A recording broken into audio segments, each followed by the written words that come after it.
Hello ယုံကြည်သူတို့မိတ်ဆွေရောက်စီတိုင်းအားလုံးပဲသခင်ယေရှုနာမ၌မင်္ဂလာပါလို့နှုတ်ခွန်းဆက်ပါတယ်ဒီနေ့မှာကျွန်တော်အမှုတော်ဆောင်နေအတွက်သတင်းစကားပြောချင်တယ်ပေါ့နော်ဘာဖြစ်လို့လဲဆိုတော့အခုတလောပေါ့နော်အခုဒီ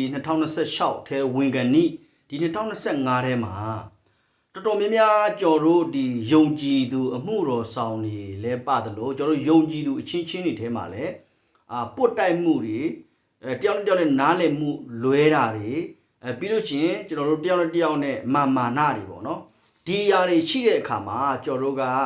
ဒါဖျားသခင်ရဲ့နိုင်ငံတော်ထဲကိုသွားတဲ့အခါမှာဖျားသခင်ရဲ့နိုင်ငံတော်အလုပ်ကိုလုပ်တဲ့အခါမှာကျွန်တော်တို့အတွက်အများကြီးအနှောက်အယှက်ဖြစ်တယ်လို့ကျွန်တော်တို့အတွက်အများကြီးထိမိ၍လဲစရာဖြစ်တယ်ပေါ့နော်ဒါကြောင့်မို့ကျွန်တော်တို့ဒီနေ့မှာအမှုတော်ဆောင်နေအတိက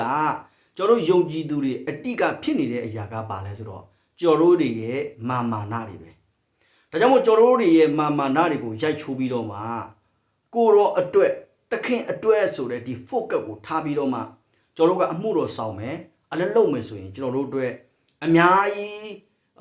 အကျိုးကျေးဇူးဖြစ်တယ်လို့အများကြီးကောင်းကြီးမင်္ဂလာဖြစ်တယ်လို့အများကြီးဖခင်သခင်ရဲ့ဘုန်းတော်ထင်ရှားမှာဖြစ်တယ်ဆိုတာကိုကျွန်တော်အနေနဲ့ခွန်အားပေးခြင်းနဲ့ကျွန်တော်အနေနဲ့လည်းပြောခြင်းနဲ့ဘာဖြစ်လို့လဲဆိုတော့အခုတော်တော်များများကျွန်တော်ဒီတတိထားမိတယ်ပေါ့နော်အခုဒီ2026ထဲဝင်ကန်နီမှာအခုပါဆိုရင်ဒါဒီဇင်ဘာ22ရက်ဆိုတော့เนาะ22ရက်ဆိုတော့ဒီဇင်ဘာလကကုန်တော့မယ်ပေါ့နော်ဒါမကြတော့ဘူး New Year လာတော့မယ်ဒါကြောင့်မို့ဒီ2026ထဲဝင်ကန်နီဒီ2025ထဲမှာတော်တော်များများကျွန်တော်တွေ့ရတာပေါ့နော်ကျွန်တော်အမှုတော်ဆောင်တွေပရိပခတွေယုံကြည်သူတွေပရိပခတွေတယောက်နဲ့เนาะအပြန်အလှန်အပြစ်တင်တာတွေဝေဖန်တာတွေတယောက်နဲ့ဒါမကြည်နဲ့လို့နော်ဒါအောက်လိုင်းမင်းမှာနော်တယောက်အကြောင်းတယောက်ပြောတာတို့ဒီလိုမျိုးတွေကကျွန်တော်ကြည့်တဲ့အခါမှာဒါဖျားသခင်ရဲ့ဘုန်းတော်ကိုချုပ်ချတာဖြစ်တယ်လို့ပြီးတော့လေဖျားဘုန်းတော်လည်းမထင်ရှားတယ်လို့ကြော်တို့ကိုလည်းဒါမယုံကြည်သူတွေအနေနဲ့အထင်သေးအမြင်သေးတယ်လို့ကြော်တို့ကိုဒါမလေးစားဘူးပေါ့နော်ဘာဖြစ်လို့လဲဆိုတော့ဟာဒီခရိယန်တွေကကွာသူတို့ကဒီလိုလုပ်တယ်ခရိယန်တွေကကွာအချင်းမတည့်ဘူးဆိုတော့ဒီလိုမျိုးဒါ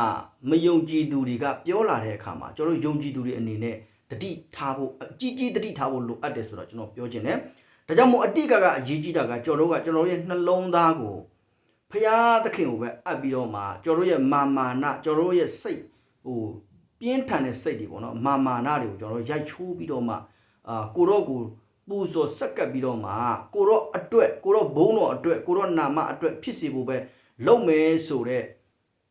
နှလုံးသားရှိခဲ့ရင်ဒီ2026တက်တာနဲ့ကျွန်တော်တို့ပြင်ဆင်ဖို့လိုအပ်တယ်လို့ဒီကျွန်တော်တို့ဒီ2025ထဲမှာဖြစ်ပျက်နေတဲ့အရာတွေထားခဲ့ပြီးတော့မှဒီ2026ထဲမှာကျွန်တော်တို့ကအကောင်းဆုံးနော်ဖခင်သခင်နိုင်ငံတော်အတွက်အကောင်းဆုံးအသက်ရှင်ဖို့ဆိုတာကကိုစူးစမ်းလို့မဟုတ်ဘဲနဲ့ဝိညာဉ်တော်ကိုအခွင့်ပေးပြီးတော့မှဖခင်ရဲ့အလိုတော်ဖခင်ရဲ့သဘောတော်ဖခင်ရဲ့စံတအတိုင်းကျွန်တော်တို့ကအသက်ရှင်မယ်လှုပ်ဆောင်မယ်ဆိုရင်ဒါထာဝရဘုရားရဲ့ဘုန်းတော်ကိုလည်းထင်ရှားမယ်ကြော်တို့ကိုလည်းဒါလူယူတည်ရှင်ယူတည်ဖြစ်လာမယ်ပြီးလို့ချင်းကြော်တို့ရဲ့ဒီကြော်တို့ရဲ့ယုံကြည်ချက်ကိုလည်းလူတွေကတန်ဖိုးထားလာမယ်ပြီးလို့ကျွန်တော်တို့ရဲ့စံချိန်စံနှုန်းကလည်းမြင့်လာမယ်ဆိုတော့ကျွန်တော်အနေနဲ့ခွန်အားပေးရင်းနဲ့ဒီနေ့မှာကျွန်တော်ဒါဖခင်သခင်ကိုဂုဏ်တော်ရှီမွမ်းရင်းနဲ့မှာပြောရင်းနဲ့မှာဒါကျွန်တော်ဓမ္မမိတ်ဆွေရောက်စီတာခွန်အားပေးခြင်းပါတယ်โอเคဒါကြောင့်မို့ဒီနေ့မှာကျွန်တော်တချင်းလေးတစ်ပုတ်နဲ့ဓမ္မမိတ်ဆွေရောက်စီတိုင်းကိုကျွန်တော်ခွန်အားပေးခြင်းတဲ့အရာတွေကကျွန်တော်တို့ရဲ့နှလုံးသားတွေကိုရိုက်ချိုးဖို့ပေါ့နော်ကျွန်တော်တို့ရဲ့မာနတွေကိုဖယ်ထားပြီးတော့မှကျွန်တော်တို့ရဲ့နှလုံးသားကိုတော့ကိုပေးဖို့နော်ကိုတော့အတွက်ပဲဖြစ်ဖို့ဒါကြောင့်မို့တမန်ကျမ်းစာထဲမှာခတ်သိမ်းသောအရာတို့ဒီကိုတော့အထဲကလည်းကောင်းကိုတော့အားဖြစ်လည်းကောင်းကိုတော့အဖို့လုံးကလည်းကောင်းဖြစ်စေပါတမန်ကျမ်းစာပြောတဲ့အတွက်ဒီနေ့မှာကျွန်တော်တို့ကလည်းတမန်ကျမ်းစာပြည့်စုံမှုအတွက်ကျွန်တော်တို့လိုက်ချဖို့လိုအပ်တယ်ဆိုတော့ကျွန်တော်ပြောချင်တယ်ဟာလေလုယာPraise the Lord. Okay, hallelujah. Thank you, Jesus. Oh, Holy Spirit, hallelujah. Oh, Shirabari Saramari Shiraba, hallelujah. Holy Spirit. Oh, you know, yes, and that good. Coroneda, Nichindu.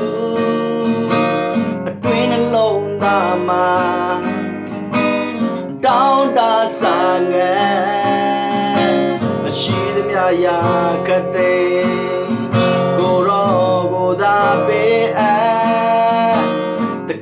တွေဖြစ်စေပေးအပ်ပူဇော်ကျွန်တော်နှလုံးသားသခင်ဖရာ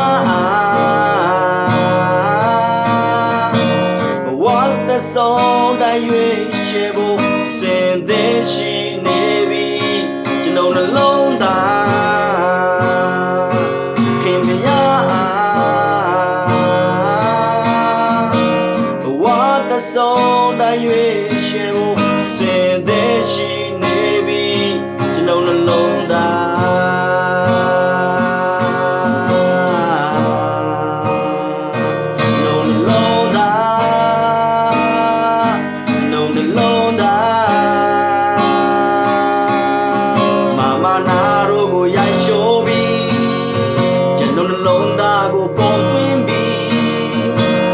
ဘောတိုင်းဖြစ်စေကျွန်တော်ရဲ့စိတ်ဆန္ဒမမနာတို့ကိုရိုက်ချိုးပြီးကျွန်တော်နှလုံးသားကိုပုံသွင်းပြီးကိုတော်သဘောတိုင်းဖြစ်စေကျွန်တော်ရဲ့စိတ်ဆန္ဒနောက်တစ်ခါလောက်ဝင်ကြရမမနာတို့ကိုရိုက်ချိုးပြီး yes ကျွန်တော်နှလုံးသားကိုပုံသွင်းပြီးကိုတော်သဘောတိုင်းဖြစ်စေကျွန်တော်ရဲ့စိတ်ဆန္ဒကျွန်တော်နှလုံးသားခင်ဗျာဘဝသက်ဆုံးတိုင်း၍ချေဖို့စင်သေးရှိနေပြီကျွန်တော်နှလုံးသားခင်ဗျာဘဝသက်ဆုံးတိုင်း၍ချေဖို့စင်သေးရှိနေပြီကျွန်တော်နှလုံးသားကျွန်တော်နှလုံးသားကျွန်တော်နှလုံးသားကျွန်တော်နှလုံးသား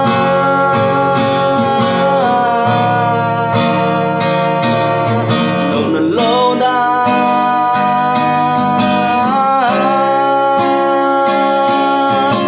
မနာတို့ကိုရိုက်ချိုးပြီးကျွန်တော်နှလုံးသားကိုပုံသွင်းပြီးကိုတော်သဘောတိုင်းဖြစ်စေကျွန်တော်ရဲ့စိတ်ဆန္ဒမနာတို့ကိုရိုက်ချိုးပြီးကျွန်တော်နှလုံးသားကိုပုံသွင်းပြီးကိုတော်သဘောတိုင်းဖြစ်စေကျွန်တော်ရဲ့စိတ်ဆန္ဒနောက်တစ်ခါဝင်ကြရမနာတို့ကိုရိုက်ချိုးကျွန်တော်နှလုံးသားကိုပုံသွင်းပြီး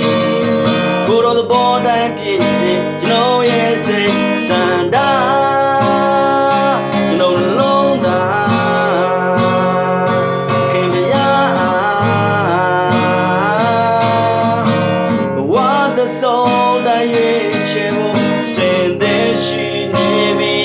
ကျွန်တော်နှလုံးသားခင်ဗျာ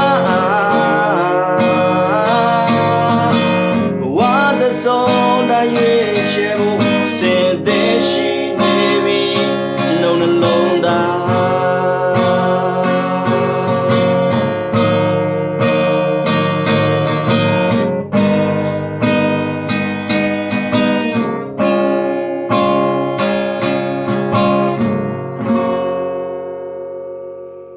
Thank you Jesus အားလုံးကျေးဇူးတင်တယ်เนาะဒီနေ့ကတော့ကျွန်တော်ပေးချင်တဲ့ message ကတော့ကျွန်တော်တို့နှလုံးသားဘဝတသက်လုံးကျွန်တော်တို့ကိုရောကိုပေးအပ်ဖို့ကိုရောရဲ့အမှုတော်ထဲမှာပဲကျွန်တော်တို့ဘဝကိုနစ်မြုပ်ဖို့ကိုရောရဲ့ဘုန်းတော်ကိုထင်ရှားဖို့ကိုရောရဲ့နာမတော်ကြီးမြတ်ဖို့လွတ်မြောက်တဲ့ပျောက်ဆုံးလွတ်မြောက်နေတဲ့ဒီယုံကြည်သူတွေတယောက်နဲ့တယောက်နဲ့မှကိုညီဖေးမဖို့နောက်ဆုံးပျောက်ဆုံးတဲ့ဝိညာဉ်တွေကိုလည်းကျွန်တော်တို့ကဦးစားပေးတတ်ဖို့ဒါကြောင့်မို့ကျွန်တော်အနေနဲ့ဒီနေ့မှာပြောချင်တာလေးကတော့ယုံကြည်သူတယောက်နဲ့တယောက်နဲ့လက်တွဲပါ